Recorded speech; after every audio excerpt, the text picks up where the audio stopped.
दोस्तों, किसी ने सही कहा है कि आवाज ऊंची हो तो कुछ लोग सुनते हैं, लेकिन अगर बात ऊंची हो तो बहुत सारे लोग सुनते हैं। नमस्कार दोस्तों, एक छोटी सी कहानी। ये कहानी एक लड़के की 24 साल का लड़का जो सेठ के यहाँ पर नौकरी करता था। उसके माँ बाप इस दुनिया में नहीं थे। जिंदगी बड़ी परेशानी में चल रही थी। वो जाता था, रोजाना पैसे कमा करके घर आता था, खाना बनाता था, खाता था, सो जाता था। एक दिन उसने देखा कि एक बूढ़ा फकीर अपनी पीठ पर 3 ठेले लेके एक शहर से दूसरे शहर की ओर जा रहा था। वह काफी बूढ़े भी थे और काफी देर से वह यूं ही सफर कर रहे थे और आखिरकार कुछ दूर और सफर करने के बाद वह चलते चलते थक कर एक पेड़ के नीचे बैठ गए। तभी उनकी नजर एक नौजवान युवक पर पड़ी जो उसी रास्ते से जा रहा था और वह भी उसी दिशा में जा रहा था जिस दिशा में उन बूढ़े फकीर को जाना था। तभी वह लड़का उन बूढ़े फकीर के पास से होकर गुजरा। इस पर वह फकीर उस लड़के से कहते हैं, सुनो बेटा, क्या तुम मेरी थोड़ी सी मदद कर सकते हो? ये ठेला बहुत भारी है और मैं बूढ़ा हो चुका हूं। मैं ज्यादा समय तक इनका बोझ नहीं उठा सकता और मैं बहुत थक भी चुका हूं। तो क्यों ना तुम मेरे एक ठेले को ले लो और मुझे उस दूसरे गांव तक पहुंचा दो। इसके बदले में मैं तुम्हें 3 स्वर्ण मुद्राएं दूंगा। वह लड़का उन फकीर की सारी बातें सुनता है और उन फकीर से कहता है, कोई बात नहीं बाबा, मैं आपकी मदद करने के लिए तैयार हूं। कहिए आपको कहां जाना है? ऐसा कहकर उस लड़के ने उन फकीर का एक ठेला उठा लिया और अपने कंधे पर ले लिया। तभी उस जवान लड़के को यह एहसास हुआ कि यह ठेला तो सचमुच बहुत भारी है। वह लड़का और फकीर दोनों रास्ते में आगे की ओर बढ़ चले। कुछ दूर आगे चलने के बाद देखते ही देखते वह गांव खत्म होने लगा और अब एक सुनसान रास्ता आगे की ओर जा रहा था। वे दोनों अपने मार्ग में मस्त होकर आगे की ओर बढ़ रहे थे। जब भीड़ से पूरी तरह से अलग हो गए तो वह लड़का उन फकीर से कहता है, बाबा, इस ठेले में आखिर ऐसा क्या रखा है जो ये ठेला इतनी वजन है? इस पर वह फकीर आदमी उस लड़के को जवाब देते हुए कहते हैं, कुछ नहीं बेटा, बस इसमें तांबे के कुछ सिक्के भरे हुए हैं, इसी कारण ये ठेले में बहुत वजन है। उन फकीर की यह बात सुनकर वह लड़का मन ही मन सोचने लगा, लगता है ये बाबा जरूर कोई व्यापारी है, तभी तो इतने सारे तांबे के सिक्के लेकर चल रहे हैं। और फिर तभी उसके मन में एक ख्याल आया कि मुझे क्या करना है। मुझे तो खाली यह ठेला दूसरे गांव तक पहुंचा है, बस इतना ही। जैसे ही उसके मन में यह ख्याल आया, उसने तांबे के सिक्कों का वह ख्याल मन से निकाल दिया और अपनी धुन में मस्त होकर वह आगे की ओर चलने लगा। चलते चलते कुछ और समय बीता और वे दोनों एक नदी के किनारे जा पहुंचे। वह लड़का हट्टा कट्टा था और काफी चुस्त और तंदुरुस्त भी था, इसलिए वह बिना सोचे समझे उस नदी में उतर जाता है। किंतु वह फकीर अब भी किनारे पर ही खड़े थे। इस पर वह लड़का उन फकीर से कहता है, क्या हुआ बाबा, चलिए आइए, हमें यह नदी पार करनी होगी, तभी तो हम उस गांव तक पहुंच पाएंगे। इस पर वह फकीर उस लड़के से कहते हैं, मैं जानता हूं बेटा कि हमें यह नदी पार करनी ही होगी, लेकिन जैसा कि तुम जानते हो मैं अब बूढ़ा हो चुका हूं और 2-2 ठेले लेकर मैं यह नदी पार नहीं कर सकता। कहीं मेरा पांव फिसल गया तो क्या होगा? क्या तुम मेरी एक और गठरी ले सकते हो? मैं तुम्हें इसके बदले भी 3 स्वर्ण मुद्राएं दूंगा। इस पर वह लड़का मुस्कुराते हुए उन फकीर से कहता है, बाबा, आप मुझे शर्मिंदा कर रहे हैं। यदि आप मुझे स्वर्ण मुद्राएं ना भी दें तो भी मैं आपका कार्य अवश्य करूंगा। मैं आपको उस दूसरे गांव तक जरूर पहुंचाऊंगा। इस पर वो फकीर मुस्कुराते हुए उस लड़के से कहते हैं, बेटा, तुम तो बड़े ही भले इंसान लगते हो। इतना कहकर उन्होंने वह दूसरी गठरी भी उस लड़के को थमा दी। उस लड़के ने जब वह दूसरी गठरी अपने कंधे पर रखी तो वह गठरी भी उसे बहुत ज्यादा भारी लगी, लेकिन उसने वहां पर कुछ नहीं कहा। जैसे तैसे उन दोनों ने नदी पार की। नदी पार करने के बाद बातों बातों में ही उस लड़के ने उन फकीर से कहा, बाबा, आखिर इस दूसरी गठरी में क्या है? ये गठरी भी बहुत वजन है। इस पर वह फकीर उस लड़के को जवाब देते हुए कहते हैं, बेटा, इसमें चांदी के सिक्के हैं, इसी कारण यह गठरी भी बहुत वजन है। उन फकीर की यह सारी बातें सुनकर अब उस लड़के का दिमाग तेजी से काम करने लगा था। वह यह सोच रहा था कि एक ठेले में तांबे के सिक्के हैं और दूसरी में चांदी के। ऐसा प्रतीत होता है मानो यह फकीर बाबा कहीं दूर से आ रहे हैं और उन्होंने अपनी सारी जमीन जायदाद बेचकर ये सारे सिक्के इकट्ठे किए हैं, तभी तो वह इतना धन लेकर चल रहे हैं। लेकिन वह लड़का उन फकीर से कुछ नहीं कहता और वे दोनों चुपचाप मार्ग में आगे की ओर बढ़ते चले जाते हैं। कुछ दूर आगे बढ़ने के बाद एक बार फिर एक सुनसान राह आती है। उस सुनसान रास्ते को देखते ही उस लड़के के मन में तरह तरह के विचार उत्पन्न होने लगे। वह यह सोचने लगा, अरे यह तो सुनसान जगह है। अगर मैं यह सिक्के लेकर यहां से भाग जाऊं तो यह फकीर मुझे कब तक दौड़ाएंगे। मुझे नहीं लगता कि मुझे कभी पकड़ पाएंगे और यहां पर कोई है भी नहीं जो इनकी मदद कर पाए। और वैसे भी ये बहुत सारे सिक्के हैं, मैं इनसे एक अच्छी दुकान खरीद सकता हूं, अपना नया व्यापार शुरू कर सकता हूं। और वैसे भी ये बूढ़ा फकीर अब इन पैसों का क्या करेगा, इससे अच्छा तो मैं ही इन्हें रख लेता हूं। वह लड़का यह सब बारे में सोच ही रहा था, तभी अचानक उसे खुद पर आश्चर्य हुआ। अरे मैं यह क्या सोच रहा हूं, यह फकीर बाबा न जाने कहां से आ रहे हैं और क्या कूच करके इन्होंने इतने सारे पैसे इकट्ठा किए होंगे। मुझे इनका फायदा नहीं उठाना चाहिए।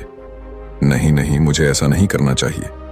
उसने कुछ देर के लिए तो अपने मन के विचारों को काबू कर लिया, लेकिन कुछ देर बाद उसके मन के विचार उस पर देखते ही देखते हावी होने लगे। वह लड़का 2 ठेले लेकर उन फकीर के पीछे पीछे चल रहा था और कुछ दूर आगे चलने के बाद एक पहाड़ी आई। इस पर वह फकीर बाबा उस लड़के से कहते हैं, बेटा यह पहाड़ी मैं नहीं चढ़ पाऊंगा। मैं काफी बूढ़ा हो चुका हूं और मेरे घुटनों में भी दर्द रहता है। यदि तुम मेरी तीसरी गठरी भी ले लो तो मैं तुम्हें 3 और स्वर्ण मुद्राएं दूंगा, लेकिन याद रखना इसे कहीं गिराना मत, कहीं ये गठरियां खुल न जाए। इस पर वह लड़का उन फकीर से कहता है, क्यों बाबा, आखिर इसमें ऐसा क्या है। इस पर वह फकीर उस लड़के से कहते हैं, बेटा इसमें स्वर्ण मुद्राएं हैं। यह सुनकर वह लड़का मन ही मन बहुत प्रसन्न हुआ। उसने चुपचाप वह गठरी भी उन फकीर से ले ली और देखते ही देखते वे दोनों मार्ग में आगे की ओर बढ़ने लगे। अब वह फकीर बिना कोई वजन लिए हुए आराम से पहाड़ की चढ़ाई पर चढ़ रहे थे, किंतु वह नौजवान लड़का जो पीछे था वह वजन के कारण बहुत धीरे धीरे चल पा रहा था। लेकिन जब से उसने सोने का नाम सुना था उसका मन तो छलांग मार रहा था। वह मन ही मन सोच रहा था, अगर मुझे यह सारा धन मिल जाए तो मेरा पूरा जीवन तो आराम से कट जाएगा। वैसे भी यह बाबा तो बूढ़े हो चुके हैं, भला इन्हें इतने पैसों की क्या जरूरत है, इनका जीवन तो वैसे भी कट चुका है। मैं एक काम करता हूं, यह सारे पैसे लेकर यहां से भाग जाता हूं। लड़के के मन में अनगिनत विचार उठ रहे थे। लड़के का मन अब उसकी बुद्धि पर पूरी तरह से हावी हो चुका था और उस लड़के का मन अपनी बात को सही साबित करने के लिए उससे कुछ भी कह रहा था। और तभी उस लड़के के मन में एक और विचार उत्पन्न हुआ और अब की बार वह लड़का यह सोच रहा था, लगता है यह फकीर बाबा कोई चोर है, वरना इनके पास इतनी सारे स्वर्ण मुद्राएं कहां से आएंगे। अगर ये कोई व्यापारी होते तो भला ये इस तरह से पैदल यात्रा तो नहीं करते, और अगर इनके पास इतने सारे पैसे थे तो ये कोई ना कोई साधन भी तो अवश्य कर सकते थे। लगता है ये कोई चोर है और चोर से चोरी करने में भला क्या बुराई है। ये सोचता हुआ वह लड़का अब उन फकीर से तेजी से आगे की ओर बढ़ रहा था और देखते देखते वह फकीर से आगे भी निकल चुका था। और वह यह सोच रहा था कि जैसे ही इस पहाड़ की ढलान आएगी मैं 3 गठरियां लेकर भाग जाऊंगा। इससे ये सारे पैसे मेरे हो जाएंगे और मेरी गरीबी भी हमेशा हमेशा के लिए दूर हो जाएगी। मैं जो चाहूंगा मैं वो कर पाऊंगा, मेरे पास बहुत सारा धन होगा। और देखते देखते वह दोनों पहाड़ की चोटी पर पहुंच गए और अब ढलान का रास्ता शुरू होने वाला था। तभी वह लड़का उन फकीर से नजरें बचाकर वह 3 गठरियां लेकर भागता हुआ आगे बढ़ गया। अब उसे अपना शरीर बहुत हल्का महसूस हो रहा था, मानो उसे उन 3 ठेलों का वजन तक न मालूम पड़ रहा हो। काफी दूर दौड़ते दौड़ते किसी तरह से वह अपने आप को बचते बचाते अपने घर पहुंचा। उसकी खुशी का कोई ठिकाना नहीं था। उसने सोचा, क्यों ना मैं जल्दी जल्दी इन गठरियां में से वो सारे पैसे निकाल लूं। यह सोचकर जब उसने गठरियां खोली तो पहली गठरी में उसे लोहे से जंग भरे हुए सिक्के मिले। यह देखकर उसे यकीन नहीं हुआ। इस पर उसने फटाफट दूसरी गठरी भी खोल डाली, उसमें भी उसे लोहे के जंग लगे हुए सिक्के ही निकले। यह सब देखकर वह लड़का बड़ा हैरान था। आखिर यह सब क्या हो रहा है? उन फकीर ने तो मुझसे और ही कुछ कहा था। अब उसने वह सोने वाली गठरी खोली और उसमें भी लोहे के जंग लगे हुए सिक्के ही निकले। यह देखकर वो लड़का बड़ा क्रोधित हुआ। उसने सोचा, उन फकीर ने मुझसे झूठ क्यों कहा? उन्होंने मुझसे ऐसा क्यों कहा कि एक में तांबे के सिक्के हैं, एक में चांदी के और तीसरे में स्वर्ण मुद्राएं हैं। वह यह सब सोच ही रहा था कि तभी उसकी नजर उस थैले में पड़े एक पत्र पर पड़ी। उसने वह पत्र उठाया और उस पत्र में लिखा था, यह पूरा नाटक ईमानदार व्यक्ति की खोज करने के लिए रचा गया है और मैं इस राज्य का राजा हूं।